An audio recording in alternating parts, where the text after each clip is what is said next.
Assalamualaikum warahmatullahi wabarakatuh. Semoga semua kebaikan terlimpah kepada kita semua. Amin ya robbal alamin. Suatu hari Abu Nawas melakukan kesalahan yang membuat Baginda Raja sangat marah. Raja pun memerintahkan pasukan istana untuk secepatnya menangkap Abu Nawas. Sementara Abu Nawas yang sedang berada di rumah memberitahukan kepada istrinya, "Wahai istriku, sepertinya aku harus meninggalkan kampung halaman untuk beberapa waktu," ujar Abu Nawas. "Ada masalah apa lagi, wahai suamiku? Kenapa engkau terlihat ketakutan?" tanya sang istri yang sangat khawatir. "Aku telah membuat kesalahan yang membuat Baginda Raja murka.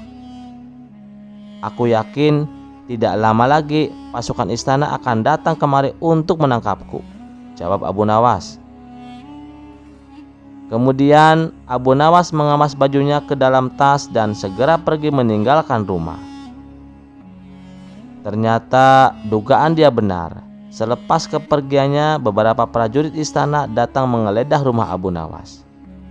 "Mana Abu Nawas?" tanya salah satu prajurit kepada istri Abu Nawas. "Dia sudah pergi meninggalkan kampung ini," jawab istri Abu Nawas. Para prajurit pun langsung balik ke istana menghadap Baginda Raja. "Mana Abu Nawas?" tanya Baginda Raja. "Ampun Paduka yang mulia, Abu Nawas sudah tidak ada di rumahnya.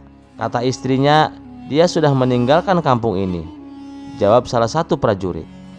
"Kurang ajar, dia coba menghindari hukuman," pikir Baginda Raja. Sementara Abu Nawas mulai mengembara dan berpindah-pindah tempat dari kampung satu ke kampung yang lain.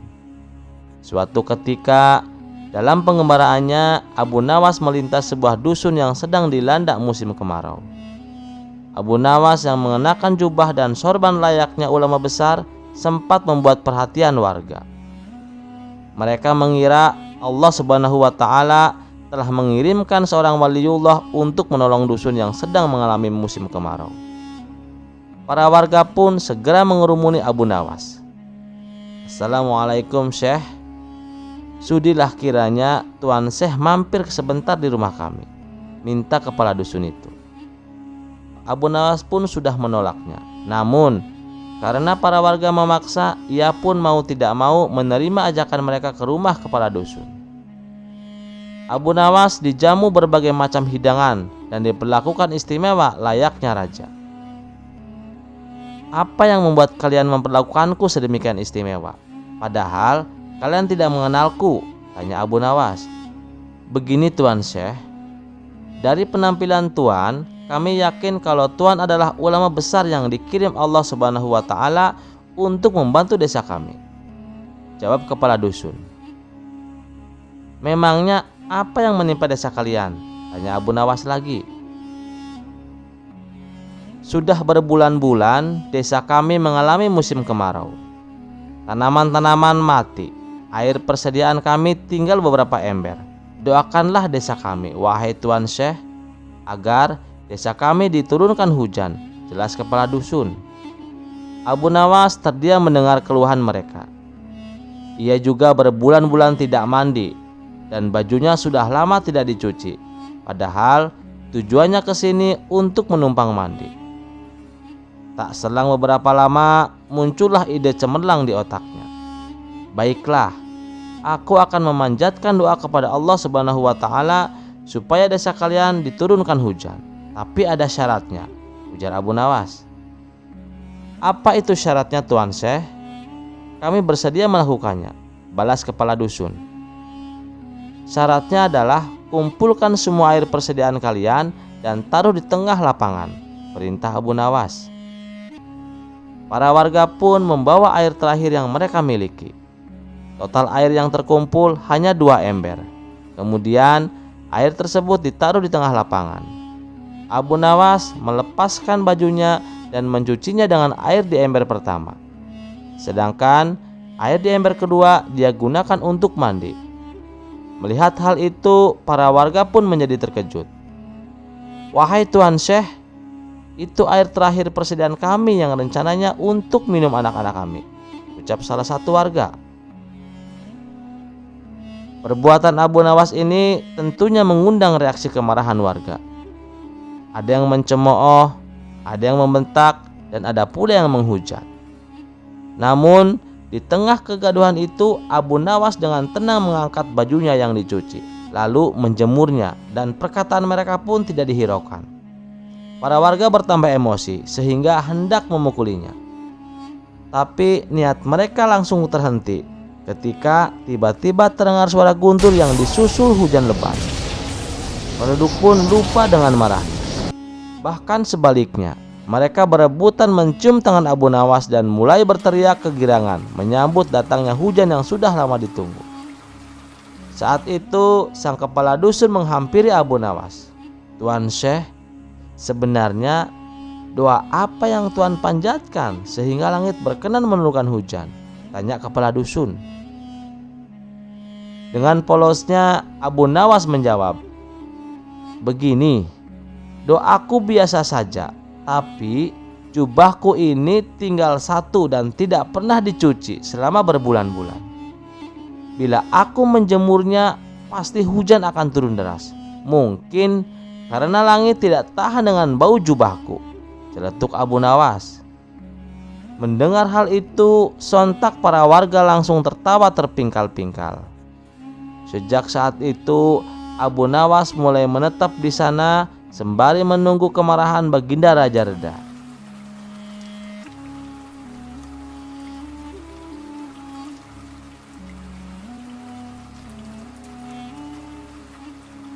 Hari masih terlalu pagi, bahkan azan subuh pun belum berkumandang.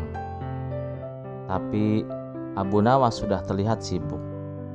Dia membawa lampu minyak, sedang mencari sesuatu di sekitar halaman rumahnya. Ada di mana sebenarnya? Jika di sekitar rumah tidak ada, aku harus mencari kemana lagi? Tutur Abu Nawas. Allahu Akbar, Allahu Akbar, Allahu Akbar, Allahu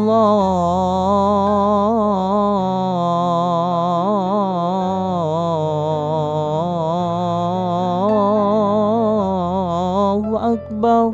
Saat terdengar azan subuh, Abu Nawas segera bergegas ke masjid. Di sepanjang jalan, ia masih saja menyempatkan diri untuk memeriksa tempat-tempat yang tertutup dengan menggunakan lampu minyak di tangannya. "Hai Abu Nawas, kau sedang apa? Kau kehilangan sesuatu, Abu Nawas?" kata salah satu warga yang melihatnya.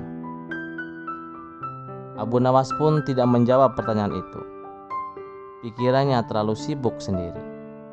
Setelah selesai sholat subuh, Abu Nawas masih saja sibuk mencari. Kali ini dia mencari di sekitar masjid. Dia membuka semua kotak dan tong yang ada di sana. Dia juga mencari di bawah jembatan, di balik semak, hingga di atas atap rumah. Orang-orang merasa heran dengan tingkah laku Abu Nawas ini. Sebenarnya benda apa yang hilang sampai dia bertingkah seperti itu? Kata salah satu warga yang melihatnya. Siang harinya Abu Nawas masih terlihat sibuk mencari ke sana kemari. Meskipun matahari bersinar terik, Abu Nawas tetap membawa lampu minyak miliknya. Kali ini dia mencari di sekitar rumah-rumah warga. Lagi-lagi aksinya ini membuat para tetangga heran. "Hai Abu Nawas, apakah kau butuh bantuan?" tanya salah satu tetangganya. Namun Abu Nawas menolak tawaran tersebut. Keesokan harinya Abu Nawas masih saja sibuk mencari ke sana kemari sambil membawa lampu minyak. Entah itu malam hari ataupun siang hari, dia tetap membawa lampu.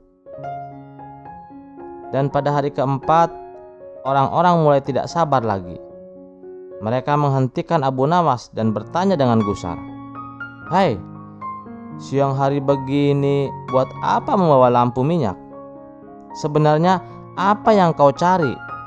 tanya salah satu warga. "Aku sedang mencari neraka," jawab Abu Nawas. Sontak semua yang ada di sekitar Abu Nawas tertawa terbahak-bahak. "Orang gila ternyata Abu Nawas," ujar mereka yang ada di sekitar Abu Nawas. Mereka mulai bubar karena tidak mau berurusan dengan Abu Nawas yang mereka anggap sudah gila.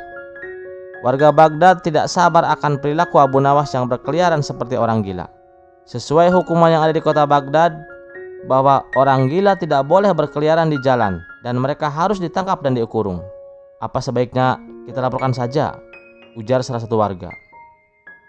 "Benar, bisa saja dia hanya berpura-pura gila dan sedang merencanakan kejahatan," ujar warga lainnya. Maka mereka pun melaporkan Abu Nawas ke prajurit kerajaan. Sesaat kemudian Abu Nawas ditangkap dan dibawa ke penjara istana. Penangkapan ini membuat seluruh kota Baghdad geger. Mereka penasaran apalagi kesalahan Abu Nawas hingga dia ditangkap. Begitu mendapatkan laporan bahwa Abu Nawas di penjara, Raja Harun segera memerintahkan pengawalnya untuk memanggil Abu Nawas. Maka berangkatlah pengawal raja untuk menjemput Abu Nawas. Abu Nawas dengan keadaan tangan terikat segera pergi ke istana bersama pengawal. Sesampai di istana, Baginda Raja memerintahkan pengawalnya untuk melepaskan ikatan di tangan Abu Nawas. Tiba-tiba, "Kali ini apalagi ulahmu?" tanya Baginda dengan nada tinggi. "Maaf Baginda, saya tidak melakukan kesalahan sama sekali," jawab Abu Nawas. "Lantas, mengapa kamu berkeliaran siang hari sambil membawa lampu seperti orang gila?" tanya Baginda kembali. Saat itu saya sedang sibuk mencari sesuatu," jawab Abu Nawas tidak jelas. Hal ini semakin membuat Baginda Raja marah. "Sebenarnya apa yang kamu cari?" tanya Baginda kembali. "Saya mencari neraka Baginda." Baginda dan seluruh menteri yang ada di ruangan itu pun terkejut sesaat. Kemudian Raja berteriak, "Kamu gila! Memang benar kamu sudah gila Abu Nawas." "Tidak Raja, saya tidak gila. Merekalah yang gila," jawab Abu Nawas. "Siapakah mereka itu?" tanya Baginda kembali. "Orang yang sudah melaporkan dan menangkap saya serta yang menganggap saya gila." Abu Nawas kemudian meminta kepada Raja Harun untuk mengumpulkan mereka semua. "Anda adalah raja yang adil, bukan? Anda pasti akan mengabulkan permohonan saya, karena Anda harus membuktikan siapa yang gila sebenarnya," ucap Abu Nawas. Raja Harun merasa terjebak oleh kata-kata Abu Nawas. Untuk menjaga wibawa serta citra dirinya sebagai raja yang adil, Baginda Raja pun memerintahkan agar semua orang yang terlibat dalam kasus ini dikumpulkan menjadi satu, sesuai permintaan Abu Nawas. Setelah semuanya berkumpul di alun-alun istana, Abu Nawas dan Baginda Raja pun mendatangi mereka. "Ada apa Baginda? Mengapa Baginda memanggil kami?" tanya salah satu dari mereka. "Untuk menentukan apakah Abu Nawas benar-benar gila ataukah kalian semua yang gila?" tanya Baginda. "Abu Nawas benar-benar gila. Apakah itu perlu dibuktikan lagi Baginda Raja?" ucap salah satu dari mereka.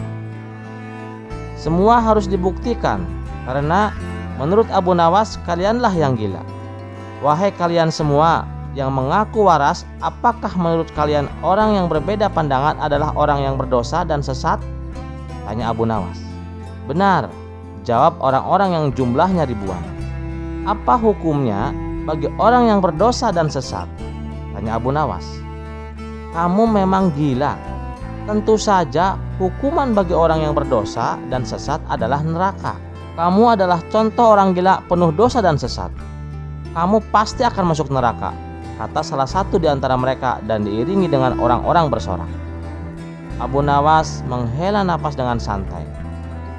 "Baiklah, menurut kalian aku pasti akan masuk neraka, bukan? Lalu di manakah neraka itu? Milik siapakah neraka itu?" tanya Abu Nawas kembali. Kegaduhan segera terjadi. Mereka merasa Abu Nawas telah menghina dan mempermainkan mereka. Semua neraka adalah milik Allah dan terletak di akhirat. "Buat apa kamu bertanya sesuatu yang sudah jelas?" kata salah satu warga itu. Raja Harun mengamati kegaduhan tersebut. Dia kemudian berpaling kepada Abu Nawas dan bertanya, Sekarang apa yang akan kau lakukan? Tanya Baginda. Maaf Baginda, tolong sampaikan kepada mereka semua. Jika neraka itu milik Allah dan letaknya di akhirat, lantas mengapa mereka semua begitu mudah menentukan siapa yang akan masuk neraka? Apakah mereka semua adalah malaikat Allah? Jangan-jangan mereka semua yang gila, tutur Abu Nawas. Raja tertawa terbahak-bahak mendengarnya. Sungguh Abu Nawas ini memang banyak akal. Setiap hari saya mendengar orang-orang dengan mudah mengatakan, kamu pasti masuk neraka, dan selalu menjadikan itu sebagai alasan untuk mendesak orang lain. Saya jadi penasaran, apakah neraka itu ada di bumi ini? Tanya Abu Nawas kembali. Jadi, kamu berusaha mencari neraka karena ingin membuktikan apakah neraka ini ada di bumi atau tidak? Tutur Baginda. Benar Baginda, bagaimana jika orang-orang itu sudah tahu letak neraka dan memiliki daftar siapa saja yang akan masuk ke dalamnya? Bukankah saya harus tahu apakah nama saya ada di dalamnya atau tidak? Ucap Abu Nawas. Kau benar Abu Nawas, jawab Baginda. Kemudian Baginda berbicara kepada semua orang yang berkumpul di sana. Kalian terlalu mudah menilai orang tanpa melihat diri sendiri. Kalian harus lebih baik sebelum menghujat orang lain. Teruskanlah mencari di mana neraka itu berada, ucap Baginda. Raja pun pergi meninggalkan tempat itu sambil tertawa. Terima kasih sudah mendengarkan cerita ini. Sampai jumpa di lain kesempatan. Wassalamualaikum warahmatullahi wabarakatuh.